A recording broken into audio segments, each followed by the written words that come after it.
A lot of times when we start to talk about the numbers part of any type of plan that we're putting in place, people physically recoil.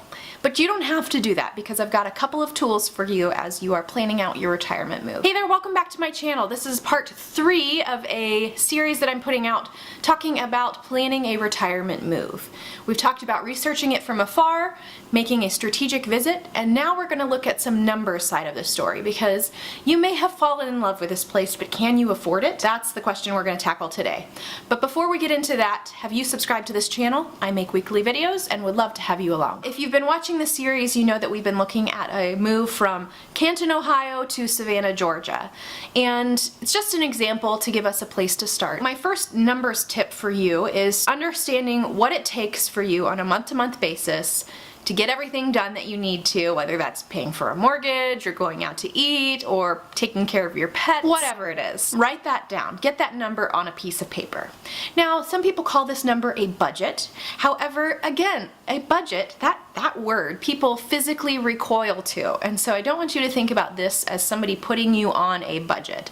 This is just an understanding of what you spend in a typical month. And unfortunately, it takes people a while to get up the gumption to sit down and look at this number, but it's going to be so helpful for you. So I encourage you to start there. The next thing that I'm going to have you do is take that budget number. Let's say in Ohio, Canton, Ohio, it takes you $5,000 a month to get everything done that you need to in a given month. And we need to know what $5,000 a month in Ohio realistically looks like in Georgia.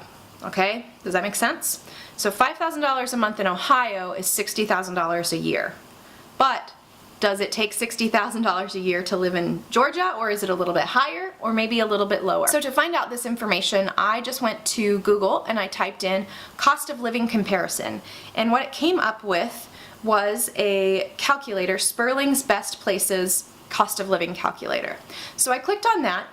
And it's a very simple calculator. Basically, you type in the place that you currently live and then the place that you're planning to move to, and you put in your annual income. So we're not really going to put in your income here. We're going to put your cost of living here, that budget number.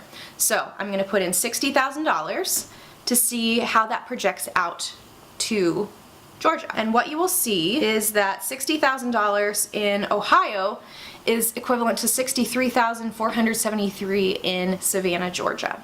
And then they give the cost of living indexes so you can really break down what parts of cost of living increase or decrease. We see that food is about equal, and whether you're in Ohio versus whether you're in Georgia.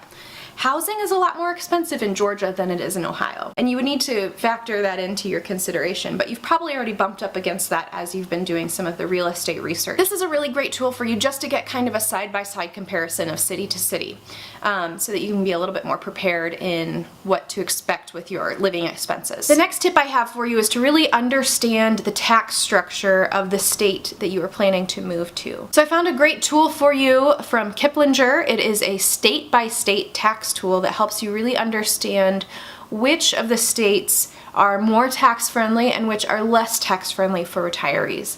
And so I will give you a link in the description below. But one thing I found out is that Georgia is a very tax friendly state to seniors. So again, this is just going to help you understand a little bit more clearly what all the expenses that you will have from the tax perspective in the state that you are planning to move into. Consideration number 4 I have is just that there's going to be some additional expenses that you probably won't realize you will have to run into. Unless you have moved January 1, you're going to have to file taxes in both states because you're going to have some sort of information that you have to report.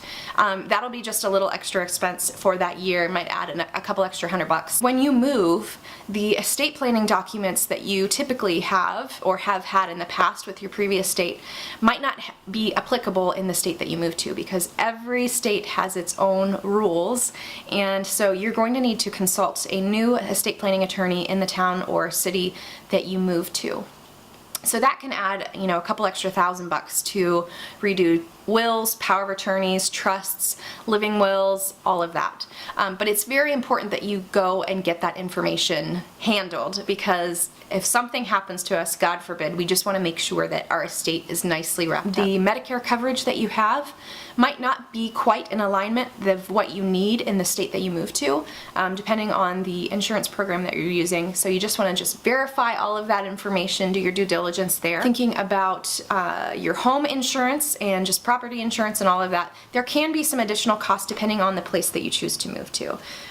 Sometimes you are required to have certain coverage depending on the type of home that you buy or the area that you buy in. So these are all things to just be aware of. That way you are not surprised and take an extra chunk out of your retirement savings that you weren't anticipating. Alright friends, that's all I have for today. Thank you so much for tuning in. I appreciate it as always. I hope this was helpful for you as you kind of wrap your head around that retirement move that you are planning, to look at it from a couple of different perspectives, be a little bit more strategic in the way that you choose the place to which you're moving. So with all of that, I will leave you and you take care.